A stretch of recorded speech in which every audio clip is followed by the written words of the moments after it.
পশ্চিমবঙ্গের প্রাকৃতিক পরিবেশ মানে পশ্চিমবঙ্গের ভূপ্রকৃতিটা কেমন? ভূপ্রকৃতি মানে কি? সমভূমি না মালভূমি না পার্বত্য অঞ্চল, কেমন? পশ্চিমবঙ্গের ভূপ্রকৃতি মানে মাটিটা কেমন, সোজা সরলভাবে বুঝবে।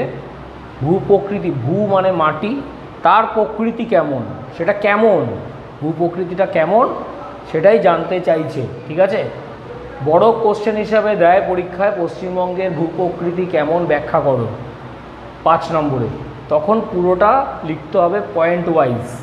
ঠিক আছে, ভালো করে বোঝার চেষ্টা করবে। পশ্চিমবঙ্গের ভূপ্রকৃতি বলতে গেলে ভূপ্রাকৃতিক দিক থেকে বা ভূপ্রকৃতির দিক থেকে পশ্চিমবঙ্গ বৈচিত্র্যময় একটি রাজ্য। বৈচিত্র্যময় রাজ্য কেন?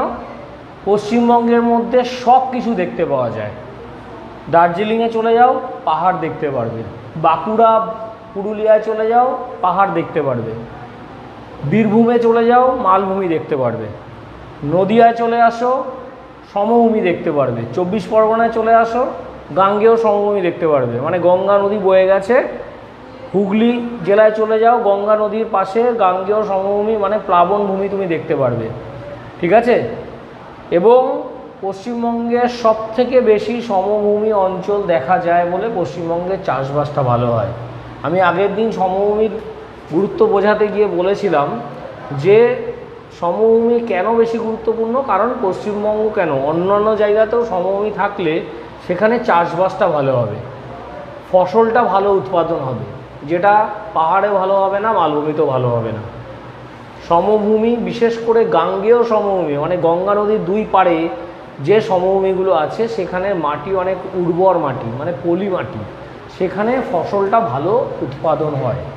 তো পশ্চিমবঙ্গ এমন একটি রাজ্য যেখানে পাহাড় যেমন দেখতে পাওয়া যাবে, মালভূমি সেরকম দেখতে পাওয়া যাবে, এবং সমভূমি সবথেকে বেশি দেখতে পাওয়া যাবে। এবং তার সাথে পশ্চিমবঙ্গে বলতে পারো প্রায় অনেকটা অঞ্চল জুড়ে গঙ্গা নদী বয়ে গেছে, তাই গঙ্গা নদীর দুই পাড়ে সমভূমিতে অনেক চাষের জন্য উপযোগী জমি বা উর্বর জমি গড়ে উঠেছে, যার ফলে পশ্চিমবঙ্গে চাষবাস ভালো হচ্ছে। এবং আরেকটা জিনিস কি, পশ্চিমবঙ্গের একটা প্রান্তে যেমন পাহাড়, আরেকটা প্রান্তে সমুদ্রের সাথে পশ্চিমবঙ্গ অ্যাটাচমেন্ট। যেমন দীঘা, দীঘা কোথায় আছে? মেদিনীপুর ডিস্ট্রিক্টে আছে। আবার পাহাড় যদি তুমি ঘুরতে যাও, দার্জিলিংয়ে চলে যাও, পশ্চিমবঙ্গের মধ্যে তুমি সব পাবে। বোঝা গেল? তো পশ্চিমবঙ্গের এর জন্য ভূপ্রকৃতিটা হচ্ছে বৈচিত্র্যময় ভূপ্রকৃতি। ঠিক আছে।